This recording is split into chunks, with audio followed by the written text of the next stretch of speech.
میں ٹکوسلے مکوسلے نہیں دیا کرتا ہے. اس پر بھی صحیح بخاری اور مسلم کو کوٹ کرتا ہوں, متفق علیہ حدیث. میرے آقا ممبر پہ کھڑے ہیں صلی اللہ علیہ وآلہ وسلم, اور آپ نے فرمایا صحابہ کرام کا مجمع ہے اور اہل مدینہ اعراب بدو سب جمع ہیں, فرمایا سلونی اما شئتم.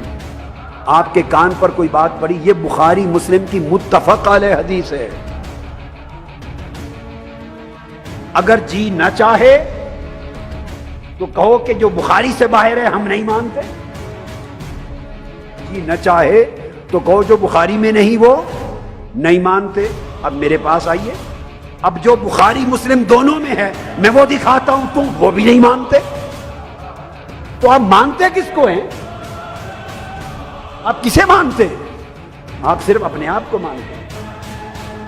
اگر آپ صرف بخاری مسلم کو مانتے ہیں تو میں بخاری مسلم بتاتا ہوں. بخاری مسلم میں متفق علیہ حدیث, آقا نے فرمایا سلونی اما شئتم, آؤ جو چاہو مجھ سے پوچھ لو, جو چاہو مجھ سے پوچھ لو, جو چاہو مجھ سے پوچھ لو, 3 بار فرمایا. صحابہ کرام کانپ گئے. ایک شخص اٹھا, اس کو لوگ تانا دیتے تھے. کیا تانا دیتے تھے؟ کہتے تھے کہ تم اپنے باپ کے نہیں ہو, تم اپنے باپ کے نہیں ہو. اس نے کہا جو آقا علیہ السلام فرما رہے ہیں, یا پیغمبر اسلام جو شخص بھی تھا وہ پیغمبر اسلام فرما رہے ہیں پوچھ لو جو پوچھنا ہے, تو میں اپنا مسئلہ ہی حل کرا لوں کہ میں صحیح ہوں, نسب ہوں یا نہیں, واقعتاً اپنے باپ کا ہوں, یہ میری ماں نے کسی اور سے لیا, تو میں نے تو ماں کی بات کو ہی مانا ہوا ہے نا. تو کھڑا ہو گیا, یا رسول اللہ میں نے کچھ پوچھنا ہے. فرمایا پوچھو. حضور میرے باپ کا اصل باپ کا نام کیا ہے؟ میرے صحیح باپ کا نام کیا؟ اب بولیے, یہ پوچھنا کہ میرا اصل باپ کون ہے, یعنی میں نطفہ کس کا ہوں, میری ماں سے جب میں ٹھہرا ماں کے پیٹ میں کس شخص کا ملاپ ہوا تھا, یہ تو سارا علم غیب کا مسئلہ ہے.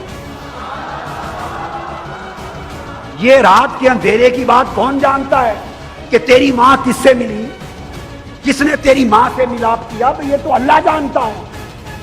آقا علیہ السلام کا کام تھا, فرما دیتے نا, اگر اس پر یہ علم نہ ہوتا غیب کا تو فرماتے بھی عقل سے کام لے, تو کس کا نطفہ ہے یہ تو اللہ کو علم ہے, میں یہ باتیں تھوڑی کہہ رہا ہوں.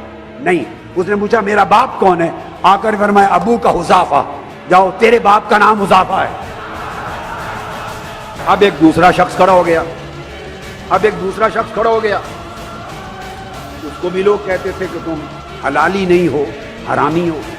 اس نے کہا آج دریائے علم مصطفیٰ جوش میں ہے, میں بھی مسئلہ حل کرا لوں. اس نے پوچھا آقا حضور بتائیں میرے باپ کا نام کون ہے, میں کس کا نطفہ ہوں؟ اس کو آقا نے فرمایا تو کسی اور کا نطفہ, اپنے باپ کے نہیں ہو. اور نام بتا دیا, ابو کا سالم مولا شیبہ, شیبہ کا آزاد کردہ غلام, اس کا نام سالم ہے, تیری ماں نے اس سے لیا تجھے. تو آقا علیہ السلام اگر بتانے پہ آئیں تو کائنات کی 7 زمینوں کے نیچے کے بھی پردے اٹھا کے بول دے, تحت الثری سے عرش معلی تک کائنات کے ہر روشن اور تاریک کونے کو کھول کے میرے مصطفیٰ بتا دے.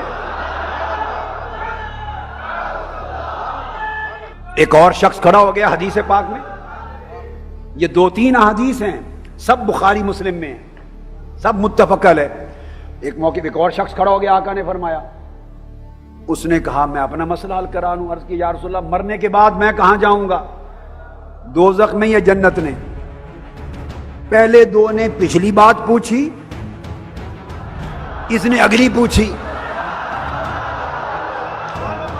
اس سے ایک بات طے ہو گئی, ایک بات طے ہوئی گی کہ اہل مدینہ میں صحابہ کرام تو صحابہ تھے, ارے عام شخص جو مجلس مصطفیٰ میں آتے اور چہرے مصطفیٰ تکتے تھے, سب کا اس عقیدہ پر اجماع تھا کہ مصطفیٰ سب کچھ جانتے ہیں.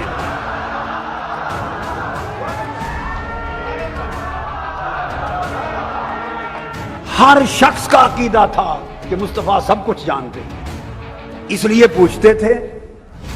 پچھلی بات بھی پوچھی, اگلی بھی بات بھی پوچھی. اس نے پوچھا میرا ٹھکانہ, آقا نے فرمایا جا تیرا ٹھکانہ جہنم ہوگا، مدخل جہنم ہوگا۔ اب وہ کب مرے گا، ایمان پر رہے گا نہیں رہے گا، کیا عمل کرے گا کیا نہیں کرے گا، جنت میں جانے کے قابل بنے گا مرتے دم یا دوزخ کے جانے کے قابل، آقا نے وہ بھی فرما دی۔ اب یہ حدیث میں نے آپ کو بتا دی، علم مصطفیٰ پر بخاری مسلم، اس کو مانتے ہیں؟ جب بخاری مسلم پہ آ گئے تو آپ اس کو بھی نہیں مانتے، آپ اس کو بھی نہیں مانتے،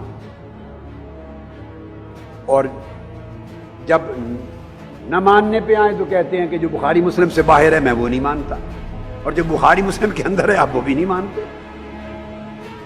تو بنیادی بات کو سمجھیں، ایک قاعدہ جو بات بخاری اور مسلم یہ دو اماموں نے نہیں کہی، ہمیں کیا حق ہے کہ ہم ان کی طرف منسوب کریں؟